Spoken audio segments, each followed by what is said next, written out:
प्रभु यीशु मसीह के नाम में आप सबको शलोम।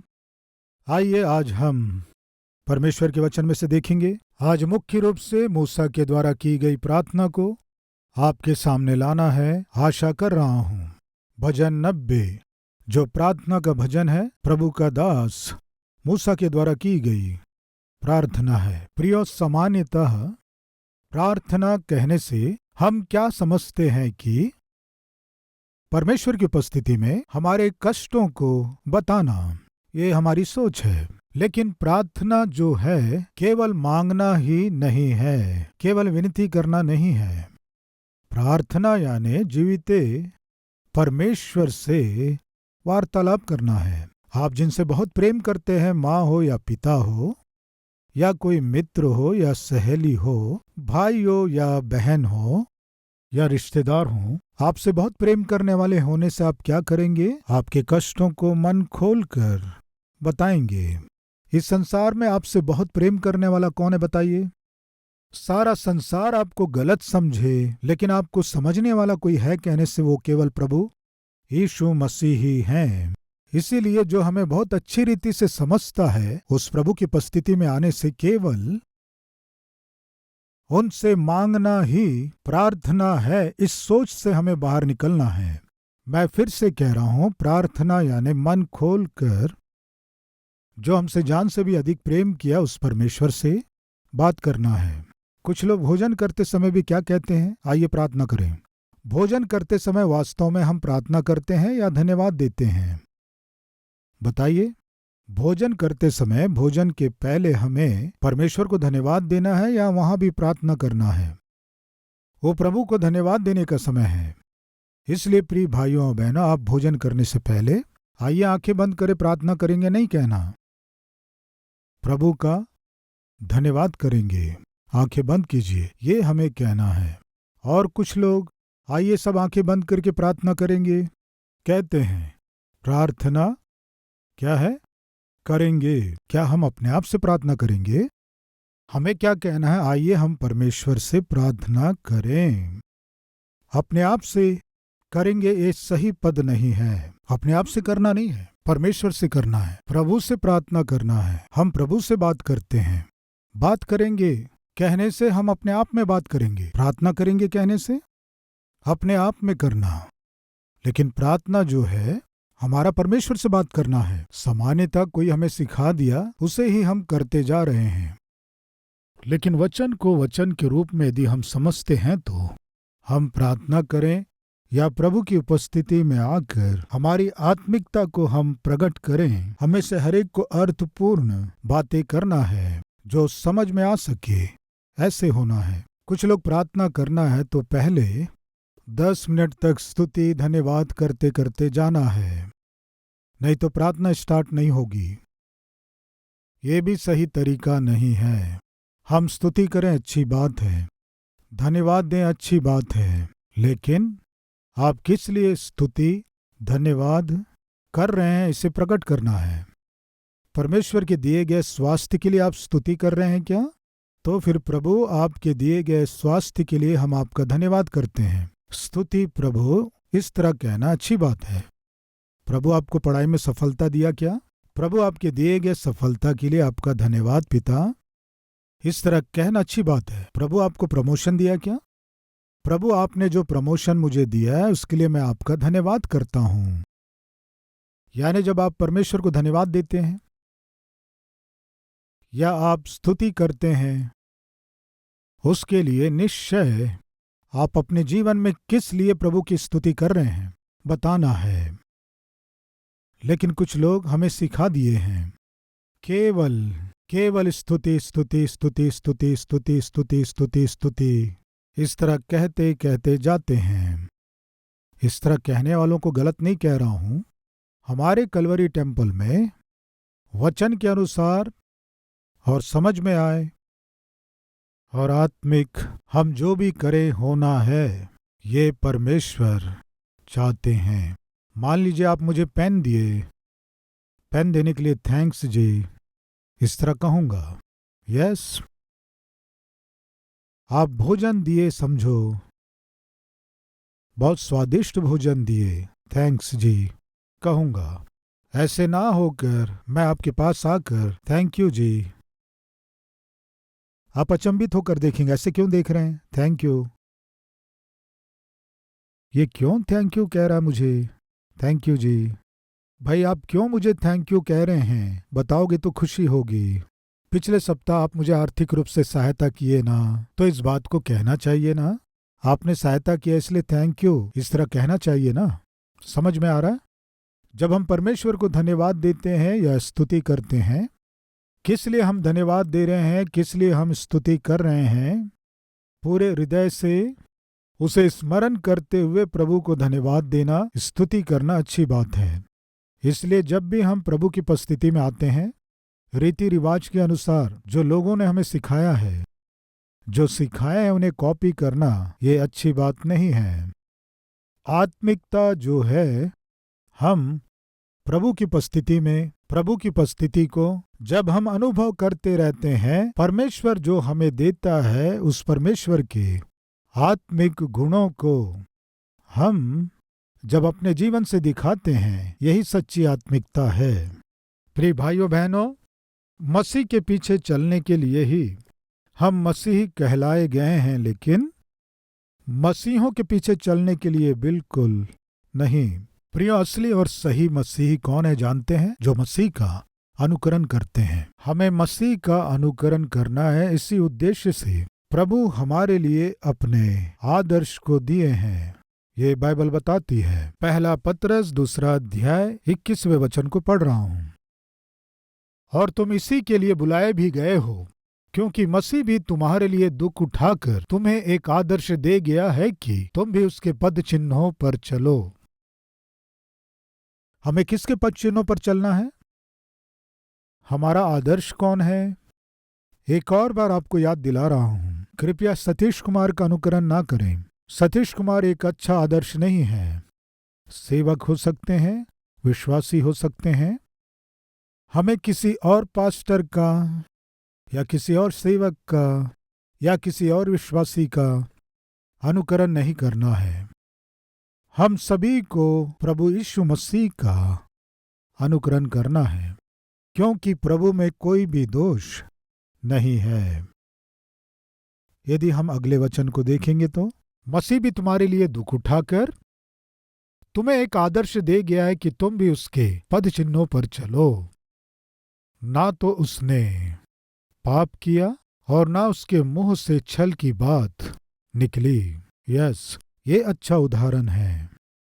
प्रभु बेस्ट पर्सन है, प्रभु बेस्ट प्रचारक है। इसीलिए हमें मसीह का अनुकरण करने वाले आत्मिक और उनके बच्चों के रूप में रहना है। परमेश्वर चाहते हैं, प्रिय भाइयों बहनों, आप आत्मिक जीवन में कुछ भी करें, प्रार्थना करें या प्रभु की स्तुति करें या बातचीत करें, वचन के अनुसार होना है। हम क्यों एक दूसरे को शलोम कहते हैं? ये वचन के अनुसार है। प्रभु यीशु मसीह अपने चेलों से क्या बोले? तुम्हें शांति मिलने पाए। उसे शॉर्ट फॉर्म में क्या बोले? शलोम। यहूदी जब एक दूसरे से आपस में मिलते हैं, एक दूसरे को संबोधित करते हैं, कैसे? शलोम। वैसे ही यीशु मसीह भी जिनसे वे प्रेम किए उनसे बात करते समय शलोम, तुम्हें शांति मिले। मसीह का ही अनुकरण करना है। इस तरह आशा करने वाले एक मसीही के रूप में, एक सेवक के रूप में हमारे कलवरी टेम्पल में जहां तक संभव हो वचन को ही सब कार्यों में और सेवकाई में निश्चय हम देखते हैं। यस, हमारी सेवकाई वचन के अनुसार है, इसीलिए ये परमेश्वर के लिए ग्रहण योग्य है। इसलिए परमेश्वर आशीष दे रहे हैं। इसलिए बहुत से सेवक और कलीसियाएं और सेवकाइयां हमारी सेवकाई का अनुकरण कर रहे हैं, क्योंकि हम वचन का अनुकरण कर रहे हैं। इसलिए वे ये वचन के अनुसार सेवा है ये जानकर हमारी सेवकाई का अनुकरण कर रहे हैं। प्रियो, फिर से मैं आपसे कह रहा हूं, प्रार्थना यानी केवल मांगना ही नहीं है। प्रार्थना यानी हमारे कष्टों को बताना ही नहीं है। प्रार्थना यानी मन खोलकर परमेश्वर से बात करना है। हमें बहुत से लोगों को प्रार्थना कहने से मन नहीं करता। प्रार्थना करना हमें दंड के रूप में लगता है। कारण क्या है कि प्रार्थना यानी एक पद्धति है। प्रार्थना यानी हमारे कष्टों को बताना, दुखों को बताना और हमारे बोझ को बांटना है। इस तरह हम सोचते हुए आए हैं, लेकिन हमसे जो बहुत प्रेम करता है, एक मित्र से, या फिर हमसे जो बहुत प्रेम करता है, एक परमेश्वर से मन खोलकर बात करना आप आदत बना लीजिए। बहुत आसानी से आप बात कर पाएंगे। प्रियो, कई बार मुझे प्रार्थना करना है कहने से मन नहीं करता है, लेकिन प्रार्थना करने की जिम्मेदारी तो है। तब आप मानिए मैं क्या करता हूँ जानते हैं? फोन करता हूँ। किसे? प्रभु को फोन करता हूँ। उनका नंबर क्या है मत कहना। क्या आप प्रभु को फोन करते हैं? उनका क्या नंबर है? कौन से फोन में रहते हैं मत पूछना। फोन करता हूँ कहने से हम फोन में कैसे बात करते हैं बताइए? आप अपने ब्रदर से या फिर आपकी सिस्टर से या फिर माँ से, पिताजी से बात करते हैं तो कैसे बात करते हैं? बहुत ही फ्री होकर बात करते हैं, बहुत ही फ्रेंडली होकर बात करते हैं। कई बार मैं भी वही करता हूँ। यीशु से एक फ्रेंड के रूप में बात करता हूँ, एक मित्र के रूप में बात करता हूँ। मित्र के रूप में जब मैं बात करता हूँ, मन खोल के बात कर पाता हूँ, मेरे हृदय के हर एक भावनाओं को प्रकट कर पाता हूँ। प्रियो, हम पिताजी के पास जाकर सब कुछ बता नहीं सकते, लेकिन एक मित्र के पास जाकर बता सकते हैं। इसलिए कई बार परमेश्वर को अपने पिता समझने से कई बार सारी बातें बता नहीं पाते हैं, लेकिन मित्र समझने से सब कुछ बता सकते हैं। इसलिए प्रियो, प्रार्थना को आप एक सजा के रूप में ना लें। प्रार्थना करने का मन नहीं है, ये सोचकर प्रार्थना करना ना छोड़ें। आप मन खोलकर थोड़ी देर बैठकर जो आपसे प्रेम करता है, जिससे आप प्रेम करते हैं, अपने परमपिता से या फिर सच्चे मित्र यीशु से मन खोलकर बात कीजिए। कुर्सी में चुपचाप बैठकर यीशु से बात कर सकते हैं, या फिर जब आप यात्रा करते हैं उस समय, ट्रेन में यात्रा करते समय, बस में यात्रा करते समय, आपके मन में प्रभु से बात कर सकते हैं, एक मित्र के रूप में कर सकते हैं। वो प्रभु आपकी बातों को सुनेंगे, वो प्रभु आपके मन को भी समझ सकेंगे। यदि आप यहाँ ध्यान से देखें तो मूसा प्रार्थना कर रहा है, यहाँ मूसा की प्रार्थना लिखा हुआ है, लेकिन आप ध्यान से जांच कर देखिए वो किस तरह से प्रार्थना किया। देखेंगे, आइए भजन 90। हे प्रभु, तू पीढ़ी से पीढ़ी तक हमारे लिए धाम बना है, बात कर रहा है। प्रभु, पीढ़ी से पीढ़ी तक हमारा निवास स्थान तू ही है, तू ही हमारा निवास स्थान है, तू ही हमारा धाम है, तू ही हमारा आश्रय है, तू ही हमारे छिपने का स्थान है, तुझ में ही हमारी सुरक्षा है। मन खोल के बात कर रहा है, तू ही है ना प्रभु हमारा धाम, तू ही तो है हमारा निवास स्थान, तुझ में ही तो हमें सुरक्षा है। ये मन खोलकर बात करना है। प्रिय भाई और बहनों, बाइबल बताती है, कुलुस्सियों की पत्री 3 अध्याय 1 वचन, अतः जब तुम मसीह के साथ जिलाए गए तो स्वर्गीय वस्तुओं की खोज में रहो, जहां मसीह विद्यमान है और परमेश्वर की दाहिनी ओर बैठा है। पृथ्वी पर की नहीं परंतु स्वर्गीय वस्तुओं पर ध्यान लगाओ, क्योंकि तुम तो मर गए और तुम्हारा जीवन मसीह के साथ परमेश्वर में छिपा हुआ है। अद्भुत वचनों को यहाँ पर पौलुस लिख रहे हैं। अतः जब तुम मसीह के साथ जिलाए गए तो स्वर्गीय वस्तुओं की खोज में रहो, जहाँ मसीह विद्यमान है और परमेश्वर के दाहिनी ओर बैठा है। पृथ्वी पर की नहीं परंतु स्वर्गीय वस्तुओं पर ध्यान लगाओ। बताइए, क्योंकि तुम तो मर गए। प्रियो, छोटी बहन के पास कान के बालियां थी, लेकिन बड़ी बहन बाहर जाते समय उसके कान की बालियों को पहनना चाहिए। बिना पूछे उन कान के बालियों को वो पहनने लगी। छोटी बहन क्या कहेगी? तुम्हें मेरे ही कान के बाली मिले हैं पहनने को, चुपचाप वहां रख दो। ऐसे कहेंगे कि नहीं? आज बहुत से परिवारों में बहनों का आपस में जमता नहीं है, बहुत से परिवारों में भाई भाइयों का जमता नहीं है। एक ही परिवार में रहते हैं लेकिन फिर भी बहनों के बीच में, भाइयों के बीच में, या भाइयों और भाइयों के बीच एकता नहीं है, मेल नहीं है, मन खोलकर बात करने की परिस्थिति नहीं है। और ऊपर से ये सब कौन है? आत्मिक हैं, मसीही लोग हैं, परमेश्वर के बच्चे हैं, लेकिन मन खोलकर भाई आपस में एक दूसरे से बातचीत नहीं करते हैं, बहनें एक दूसरे से बातचीत नहीं करती हैं, या भाइयों और बहनों का आपस में बातचीत नहीं है। प्रियो, मैं पूछता हूं, आज ऐसी स्थिति में से आप में से कोई गुजर रहे हैं क्या? तो आप अपने जीवन के इस तरीके को बदल लें। आइए इस वचन को फिर पढ़ेंगे। अतः जब तुम मसीह के साथ जिलाए गए तो स्वर्गीय वस्तुओं की खोज में रहो, जहां मसीह विद्यमान है और परमेश्वर के दाहिनी ओर बैठा है। पृथ्वी पर की नहीं परंतु स्वर्गीय वस्तुओं पर ध्यान लगाओ, क्योंकि तुम तो मर गए। क्या हो गए?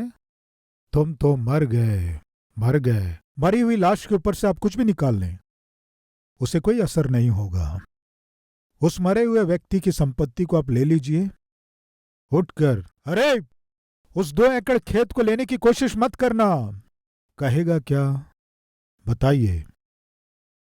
उस मरे हुए व्यक्ति की संपत्ति आप ले लें या सारा बैंक बैलेंस खाली कर दें, उस मकान पर कब्जा कर लें, उस मकान को ले लें, कुछ नहीं बोलेगा।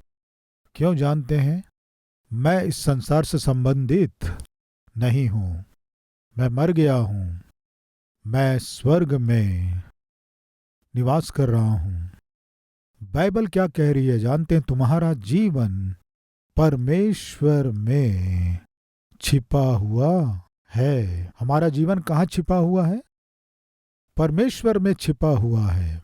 इस सत्य को यदि हम जान लें तो इस संसार में कुछ भी महान नहीं दिखाई देगा। ये मुझे चाहिए, ये मुझे पसंद है, इसे मुझे खरीदना है, ऐसी सोच आप में नहीं होगी।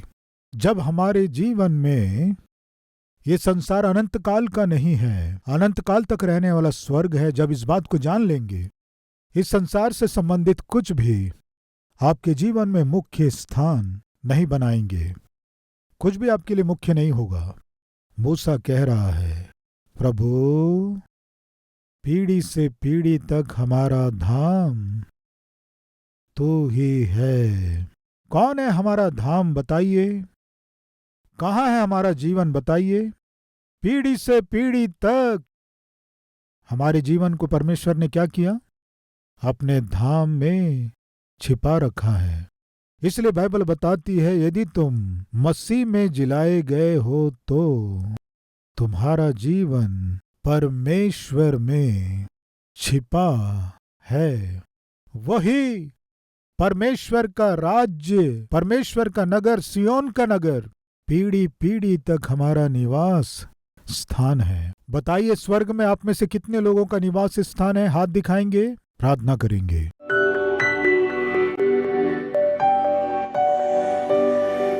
पवित्र परमेश्वर पिता, प्रार्थना यानी विनती यानी आपसे पूरे मन से बात करना है। मूसा उस दिन कहा, पीढ़ी से पीढ़ी तक तू ही हमारा धाम है।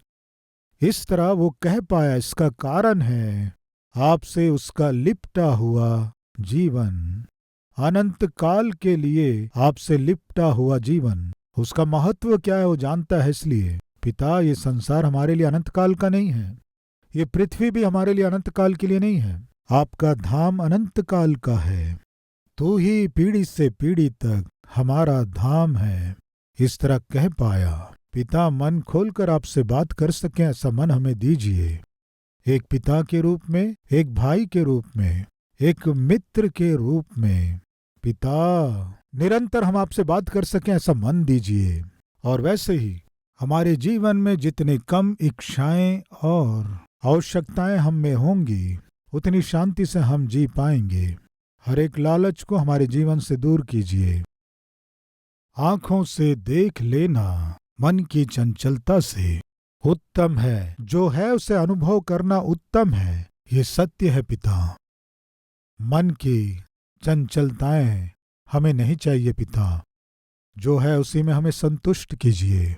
यीशु के नाम से मांगते हैं पिता, आमीन।